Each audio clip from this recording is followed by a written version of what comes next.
CSS पास करके भी sir सबको जॉब क्यों नहीं मिलती, सबकी सिलेक्शन क्यों नहीं होती? सीएसएस पास भी कर लिया फिर भी नौकरी नहीं मिली तो क्या फ़ायदा?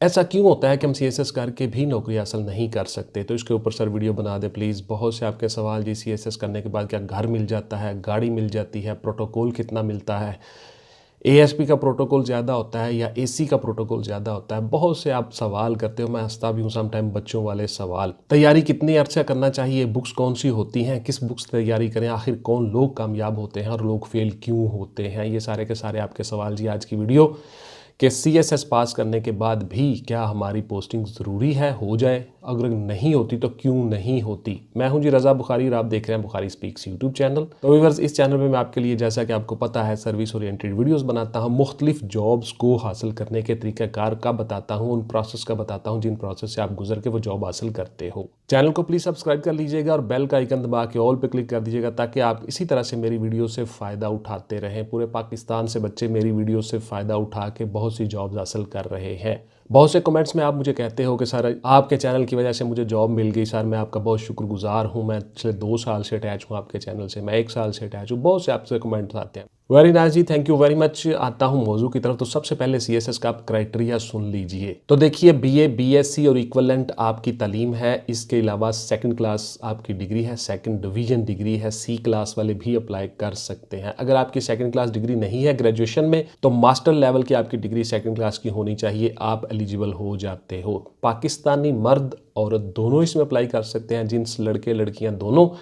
और आपकी जो एज है वो 21 से 28 साल के दरमियान होगी। 2 साल आपकी एज रिलैक्सेशन है। इस तरह से आप 30 साल तक अप्लाई कर सकते हो। आपकी नज़र, आपकी विजन, आपका कद और आपका वजन, बीएमआई, ये सारी की सारी चीज़ें एनए है, नॉट एप्लीकेबल, यानी कि इनकी कोई ज़रूरत नहीं है, ज़्यादा ज़रूरी नहीं है, इंपॉर्टेंस नहीं है। इंपॉर्टेंस सीएसएस में आपकी एबिलिटीज़ की होती है, जहानत की होती है।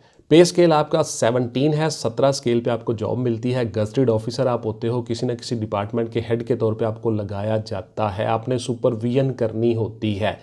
इस तरह से आपने 22 ग्रेड तक जाना होता है और आहिस्ता आहिस्ता आप प्रमोट होते रहते हो। आपकी तनख्वाह जो है वो अप्रॉक्सीमेटली 70 से 80 हज़ार के दरमियान में स्टार्ट होती है। आपको घर मिलता है, आपको गाड़ी मिलती है और जो मुरवजा सहूलियात होती हैं अकॉर्डिंग टू पे स्केल 17, वो सारी की सारी आपके एंटाइटलमेंट पे होती हैं, आपको हासिल होती हैं। अकलियतें भी अप्लाई कर सकती हैं जी। तमाम माइनॉरिटीज़, डीसीओ ऑफिस से आपको एक सर्टिफिकेट मिलता है, उस सर्टिफिकेट पे आप अप्लाई कर लेते हो। उसमें आपका सारा डाटा अंदराज होता है कि आप फ़लाँ अकलियत से ताल्लुक़ रखते हो, आपका वोटर अंदराज लिस्ट ये है, रजिस्ट्रेशन ये है, नादरा रजिस्ट्रेशन ये है, आपकी बिलोंग टू फ़लाँ फ़लाँ फ़लाँ, आपकी डोमिसाइल, हर चीज़ उसके ऊपर दर्ज होती है। उस सर्टिफिकेट पर आप अकलियतों पर अप्लाई करते हो। अकलियतों के कोटे पे भी आ सकते हो, जनरल कोटे में भी आ सकते हो, आपके लिए ये रियायत होती है। तमाम सूबे, एजेके, फाटा, एजेंसीज, हर चीज़ डिफाइन है जी। सिंध रूरल, सिंध अर्बन, बलोचिस्तान, कुछ ऐसे इलाके जहाँ पे कुछ कोटा सिस्टम है, ये सारे का सारा कोटा डिफाइन है जी हर सूबे का। पॉपुलेशन के हिसाब से अकॉर्डिंगली कॉन्स्टिट्यूशन ऑफ पाकिस्तान में ये सारी चीज़ें दर्ज हैं और उसके बाद फिर आपके federal public service commission rules में ये सारी चीज़ें दर्ज है।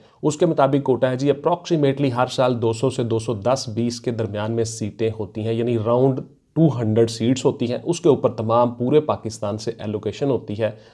पूरे पाकिस्तान से बच्चे अप्लाई करते हैं और पूरे पाकिस्तान से कंपटीशन होता है। कंपटीशन का एग्ज़ाम है जी CSS, central superior services. CSS का एग्ज़ाम एक अलग से है और सीएसएस करने के बाद जो लोग इसमें जॉब करते हैं वो सारे के सारे ब्यूरोक्रेट बन जाते हैं। सीएसपीज उनको कहा जाता है, नौकरशाही या अफसरशाही उर्दू में इसको हम कहते हैं। तो इस तरह से आप जॉब करते हो। एफपीएससी जो है वो एक फोरम है, फेडरल पब्लिक सर्विस कमीशन है, एक कमीशन है, एक इंतखाब करने वाला इदारा है जो आपके कैंडिडेट्स का इंतखाब करता है। आपका रिटन टेस्ट लेता है, साइकोलॉजिकल असेसमेंट टेस्ट लेता है, आपका वाइवा लेता है और मौजूद उम्मीदवारों को चुन के प्रोसेस करने के बाद मुतलका डिपार्टमेंट को कहता है, मुतलका डिपार्टमेंट आपके ऑर्डर्स कर देता है। इस तरह से फेडरल पब्लिक सर्विस कमीशन काम करता है और आप लोगों की स्क्रूटनी और सिलेक्शन करता है। बहुत से आपके सवाल होते हैं, गौर से सुनते जाए, इस वीडियो को स्किप मत करें। एक एक सेंटेंस में आपके लिए इसमें चीज़ें हैं।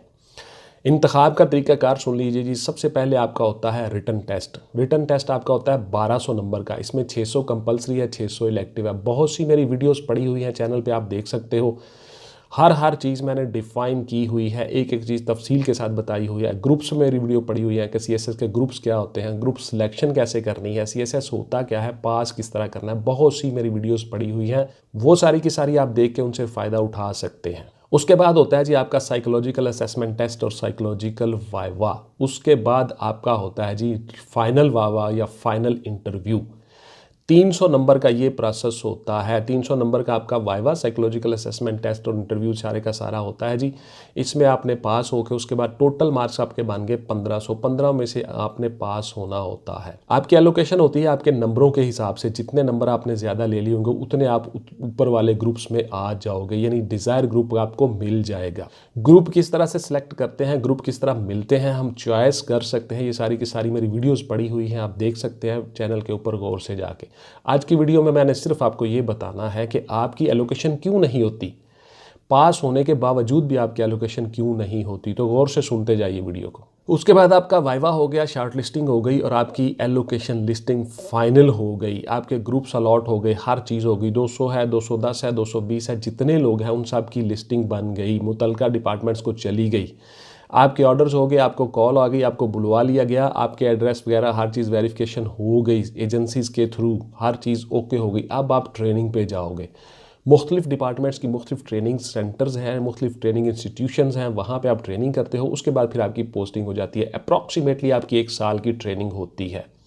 उसमें Nipah national public administrative academies हैं, उसके बाद मुख्तलिफ अकेडमीज़ हैं, इस्लामाबाद में है, लाहौर में है, जहाँ पे आपकी ट्रेनिंग करवाई जाती है मुख्तलिफ इंस्टीट्यूशंस की।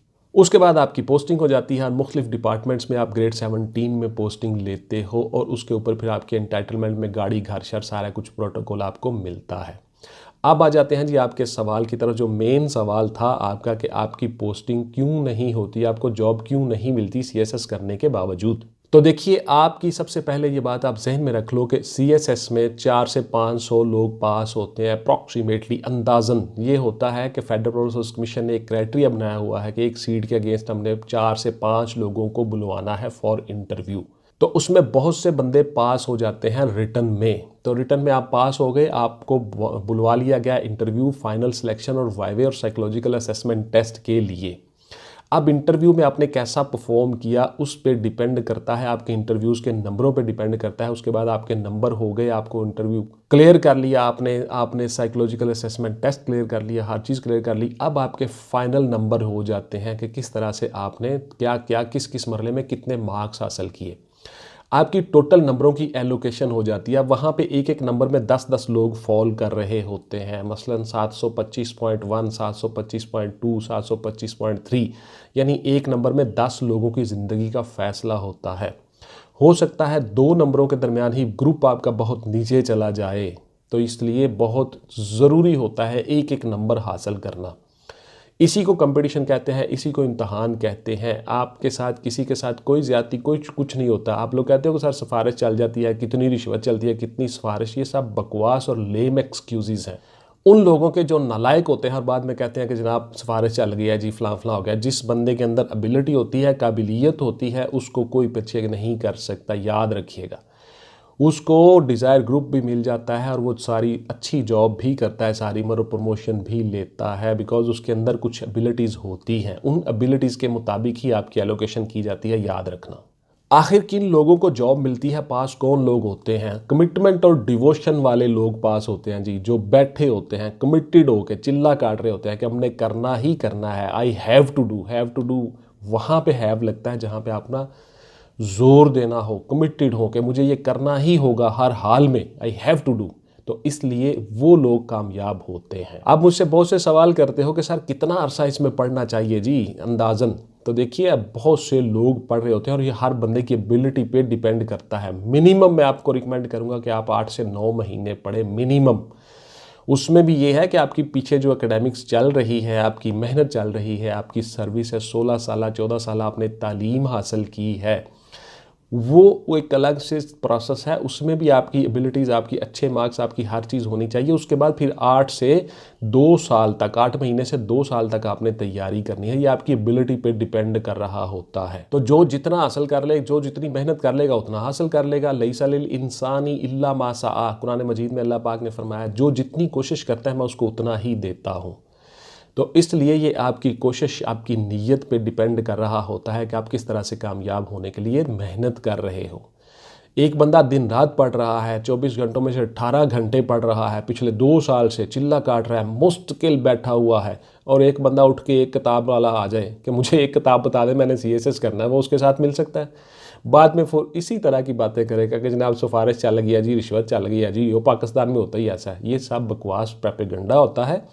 जो बच्चे कमिटमेंट के साथ बैठे होते हैं वो सारे के सारे कामयाब हो जाते हैं, याद रखना। और कामयाबी उन्हीं को मिलती है जो कमिटेड होते हैं। तैयारी किस बुक से करनी चाहिए, मैंने आपको बता दिया जी, इसकी कोई एक बुक नहीं होती, मुकम्मल तैयारी आपने करनी होती है। तो पास होने के बावजूद जॉब क्यों नहीं मिलती, मैं सम अप करता हूँ इस वीडियो को। इसलिए नहीं मिलती कि आप पास तो हो गए लेकिन फाइनल एलोकेशन लिस्ट में आप नहीं आए, इंटरव्यू में कम मार्क्स लिए, रिटर्न में कम मार्क्स लिए, और जो आपसे ऊपर बच्चे थे 200 या 250 या 220 सीटों के मुताबिक, उन सब की एलोकेशन हो गई, आप उससे नीचे आ गए, आपकी एलोकेशन नहीं हुई। पास आपने बेशक कर लिया, तो जो हाईएस्ट मार्क्स वाले बच्चे होंगे वहाँ से फिर ऑर्डर ऑफ मेरिट बनना शुरू होगा। फ़र्ज़ किया 800 नंबर है, मैं मिसाल दे रहा हूँ, टॉपर लड़के का 800 नंबर है। अब 800 से लेकर आपकी एलोकेशन जो है वो 220 सीटें हैं, 210 हैं, 215 हैं, 200 है, अराउंड 190 हैं। तो उस हिसाब से 190 जो ऊपर वाले बंदे होंगे 800 से लेकर नीचे आने तक, फ़र्ज़ किया आखिरी बंदा जो है वो 795 पे आ रहा है, तो वहाँ पे वो सारे लड़के क्लियर हो जाएंगे, वो सारे एंडिकेट, उनकी एलोकेशन हो जाएगी, उनकी फाइनल लिस्टिंग हो जाएगी। बाकी जो 795 से नीचे लोग हैं वो पास तो ज़रूर हुए हैं लेकिन एलोकेट नहीं हुए सीट्स की तादाद के हिसाब से। तो इसलिए मैं कहता होता हूँ कि आपको मेहनत करनी होगी और ज़्यादा से ज़्यादा नंबर हासिल करने होंगे, और एक एक नंबर के लिए आपको मेहनत करना होगी, बिकॉज एक नंबर में 10 लोगों की ज़िंदगी का फैसला हो रहा होता है। तो ये थी जी मेरी आज की वीडियो कि आपको जॉब क्यों नहीं मिलती पास होने के बावजूद। उम्मीद है आपको आपके सवालों के जवाब मिल गए होंगे। इंशाल्लाह मिलते हैं किसी अगली वीडियो में। टिल देन टेक केयर, अल्लाह हाफिज़ एंड गुड बाय। पाकिस्तान जिंदाबाद।